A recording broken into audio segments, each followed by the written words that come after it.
La pêche est suspendue à Jacquesville et Dabour. Surveillance renforcée autour des eaux par la police et la gendarmerie, l'une des mesures prises lors du Conseil des ministres. Lutte contre les infections contractées en hospitalisation, la direction de l'hygiène publique pour la validation d'un code de prévention et de surveillance. Et puis au Maroc, les meilleures troupes de Fantasia s'affrontent à Rabat. Madame, Messieurs, bonjour, bienvenue dans le 12h30. Comment prévenir les infections contractées au cours d'une hospitalisation? Il faut vite agir parce que ces infections sont de plus en plus récurrentes et parfois mortelles. Et la direction de l'hygiène publique entend faire valider un code de prévention et de surveillance pour venir à bout de ces infections nosocomiales. Michel Digré nous en parle. Quand les centres de santé constituent eux-mêmes des sources de maladies pour les patients, l'amélioration de l'hygiène hospitalière devient une priorité pour les autorités en charge de la santé. Les infections nosocomiales désignent les maladies contractées au cours d'une hospitalisation. Les risques de contamination dans les centres de santé en Côte d'Ivoire sont réels, tant pour les patients que pour leurs visiteurs. Quand un malade est hospitalisé, la plupart du temps, les parents viennent lui rendre visite et parfois ils viennent même avec des enfants. L'hôpital n'est pas un lieu sain. Il y a des germes qui y circulent. Parfois, ces germes se sont développés dans l'hôpital même, mais parfois aussi ce sont des germes qui sont apportés par les visiteurs. L'atelier initié par la direction de l'hygiène hospitalière vise à mettre en place un code de bonnes pratiques pour éviter les infections nosocomiales.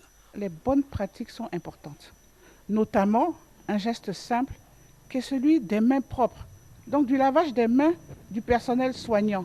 Il faut l'entretien des locaux, les lits, le sol, les toilettes. Le matériel aussi doit être bien utilisé. Je pense au matériel réutilisable, par exemple, qui doit être bien stérilisé pour qu'il n'y ait pas passage d'un germe d'un patient à un autre. La boîte à outils validée vise à aider le personnel soignant des établissements de santé dans la mise en œuvre de la prévention et de la surveillance du risque infectieux. Il est aussi question de renforcer la prévention primaire et la prise en charge des maladies respiratoires chroniques telles que l'asthme. Lors de la journée mondiale de la lutte contre l'asthme, le ministère de la Santé et ses partenaires ont pris des dispositions pour pallier les insuffisances à ce niveau. Le reportage de Thomas Guissambi. L'asthme est une maladie du système respiratoire touchant les voies aériennes supérieures et notamment les deux bronches, une véritable gêne respiratoire à l'expiration. Pour la lutte contre la maladie, une journée mondiale. Pour cette année 2013, le ministère de la Santé, par le truchement du Programme national de prévention des maladies non transmissibles, a pris rendez-vous avec l'Association des asthmatiques de Côte d'Ivoire. Question de lever un coin de voile sur les actions du gouvernement pour réduire l'ampleur du mal. À tous les asthmatiques, prendre les mesures de prévention qui empêche la survenue des crises. Quand les conditions telles que l'excès de poussière, le jeu avec les poils des animaux, les fleurs, sont des déclencheurs, les allergènes qui favorisent les crises. Pour les malades, la politique du gouvernement ne peut qu'apporter une lueur d'espoir. L'asthme a commencé à être pris en compte au niveau de la population et comme c'est disons une raison politique qui commence à pondre. Et là, l'espoir est là et nous ne refusons pas de saisir cette perche et nous la prenons des deux bras. En Côte d'Ivoire, la prévalence en milieu scolaire est depuis 2000 de 15% et de 25% en milieu hospitalier. Encore 10 ans pour régulariser les droits coutumiers sur la propriété foncière. Un projet de loi portant modification de l'article 6 de la loi de 1998 a été adopté. Au niveau de l'enseignement supérieur, division du Centre régional des œuvres universitaires CROU en 2 unités. L'une va gérer l'université Félix Houphouët-Boigny et l'autre l'université Nangui en Brogois, et ce pour offrir aux étudiants les meilleures conditions de vie sur les campus universitaires et 10 milliards de francs CFA ont été octroyés par le Fonds cohétien pour le bitumage partiel de l'axe à Bouna Doropo. Toutes ces mesures ont été annoncées au Conseil des ministres d'hier. On écoute le porte-parole du gouvernement, Bruno Nabagné-Koni. Au niveau des projets décrets, 2 projets décrets, un premier accord de prêt de 10 milliards de francs CFA qui est octroyé par le Fonds cohésion de développement économique arabe et qui va servir au financement partiel du bitumage de la route Bouna-Doropo, frontière du Burkina. Deuxième décret portant ratification d'un accord de prêt d'un montant de 14 milliards de francs CFA entre la BOAD, la Banque Ouest-Africaine de Développement, et notre pays pour le financement du projet de construction d'un échangeur sur le boulevard Valéry Giscard d'Estaing qui va s'achever par le pont Henri Konan Bédié. Au titre du ministère de l'Enseignement supérieur, il s'agit d'éclater le centre actuel régional des œuvres universitaires, donc CROU, en 2 centres.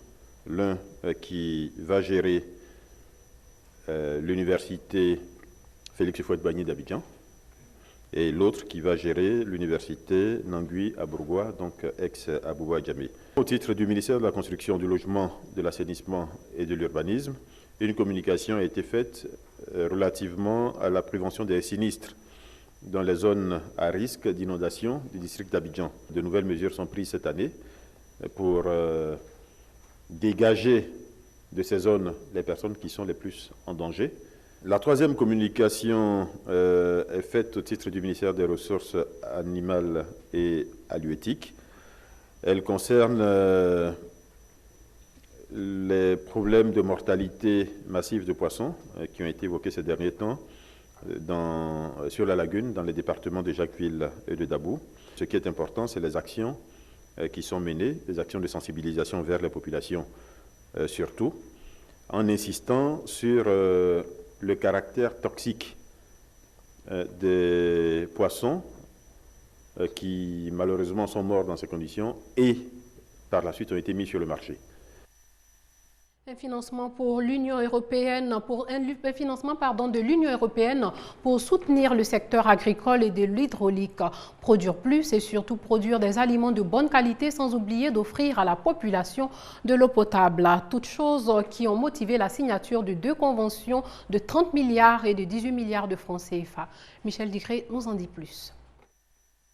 La crise en Côte d'Ivoire a causé d'importants dégâts dans le secteur de l'eau et de l'assainissement. Pour faire face à cette situation et garantir l'accès des populations aux services de base, un programme a été initié par l'Union européenne, la KfW et l'UNICEF à hauteur de 18 milliards de francs CFA. Aujourd'hui, l'Union européenne met à la disposition de la Côte d'Ivoire 25 millions d'euros, un peu plus de 16 milliards de francs CFA, qui permettront à 100 villages de l'ouest du pays de disposer d'un système moderne d'adduction d'eau potable et de faire en sorte que dans 500 villages, la pratique de la défécation à l'air libre soit éradiquée. Après cette signature de convention, une autre portant sur un don de 30 milliards de francs CFA pour redynamiser les filières sucre et banane en Côte d'Ivoire est paraphée. Un coup d'accélérateur pour l'amélioration de la compétitivité de ces 2 filières. Ces 2 filières revêtent une importance très stratégique pour la Côte d'Ivoire dans sa politique de diversification agricole des cultures d'exportation et de sécurité alimentaire. Les appuis donc de l'Union européenne viennent à point nommé pour aider ces filières à survivre dans un contexte mondial très concurrentiel. D'une durée de 60 mois, 5 milliards de francs CFA seront consacrés au volet sucre et 25 milliards pour le secteur de la banane.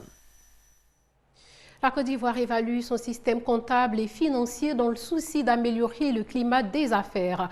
Une initiative du Conseil national de la comptabilité en collaboration avec la Conférence des Nations Unies sur le commerce et le développement. Les résultats de cette évaluation ont été présentés au ministre en charge de l'économie. 3 critères ont été pris en compte par la Conférence des Nations Unies sur le commerce et le développement SNICED pour cette auto-évaluation du système comptable et financier de Côte d'Ivoire. Le critère réglementaire et légal, le critère institutionnel et la capacité des ressources humaines. Sur l'échelle 1, la Côte d'Ivoire obtient la note de 0,64, un résultat qui classe le pays parmi les pays attractifs. Disposer d'une bonne architecture comptable et financière, aider les entreprises à produire de l'information financière de qualité, c'est véritablement créer les conditions pour attirer les investisseurs étrangers. Au niveau de la mobilisation des ressources, c'est extrêmement important puisque les bailleurs de fonds nous accompagnent et les bailleurs de fonds sont rassurés chaque fois qu'un pays s'engage à améliorer ses pratiques comptables et ses pratiques d'audit. Les autorités ivoiriennes ont été interpellées sur la nécessité de financer les conclusions de cette évaluation. Sur la question, la ministre en charge de l'économie Kabaniale rassure. Compte tenu de l'importance de toutes ces questions, j'envisage de m'impliquer bien entendu dans la mobilisation des ressources pour le financement de l'activité. J'envisage également de participer donc à la 30e session ISAR qui doit se tenir en novembre prochain à Genève. Pilotée par le Conseil national de la comptabilité, l'évaluation du système financier a duré de juillet à août 2012 et à partir des faiblesses identifiées, un plan d'action national sera mis en place pour renforcer l'architecture comptable et financière de la Côte d'Ivoire. Et puis ce don de 2 véhicules de l'ambassade de France à la plateforme de services de Côte d'Ivoire. Objectif à renforcer la mobilité de cette structure en vue de l'aider à réussir sa mission d'insertion des jeunes. À l'étranger au Maroc, les meilleures troupes de Fantasia s'affrontent cette année. On entend par Fantasia un combat simulé où les chevaux jouent un rôle important. 16 troupes sont en compétition.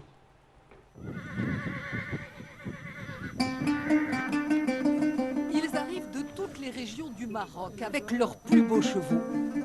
Avant la Fantasia, la parure, la selle, aucun détail n'est laissé au hasard. À l'intérieur des tentes, c'est le domaine des cavaliers. Costumes traditionnels, fusils. À mesure que l'heure approche, la concentration s'installe. 16 troupes disputent cette année le concours de la meilleure Fantasia. Il y a d'un côté les seniors. Cela fait 8 ans que je pratique la Fantasia. C'est un héritage que j'ai reçu de ma famille. Chez les juniors, c'est Ali qui mène la troupe. La première fois, j'étais un peu stressée, mais maintenant, je suis très bien. Il me plaît tout, monter sur le cheval, tirer avec mes amis.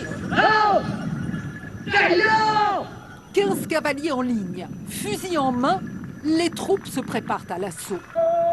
Rien n'échappera au juge. Alignement, maniement des armes, synchronisation, tout doit être impeccable. Ils doivent faire une course alignée horizontalement, rapidement. Ils doivent faire les mêmes gestes avec leur fusil. Ils doivent tirer en même temps. On doit entendre le même tir, le même son de tir à la fin de la course. C'est comme ça qu'on évalue une troupe de Fantasia. En bleu, les Sahraouis tirent vers le bas, vers l'ennemi caché dans le sable. La Fantasia est un combat simulé, une démonstration rituelle de force et de courage où les chevaux ont un rôle essentiel. On utilise des chevaux de race arabe barbe. Il a la beauté du pur sang arabe et il a la force et la dureté du cheval barbe. Avec 500 troupes et une école qui forme à cet art, la Fantasia au Maroc n'est pas prête de s'éteindre. À chaque fête, le public en redemande.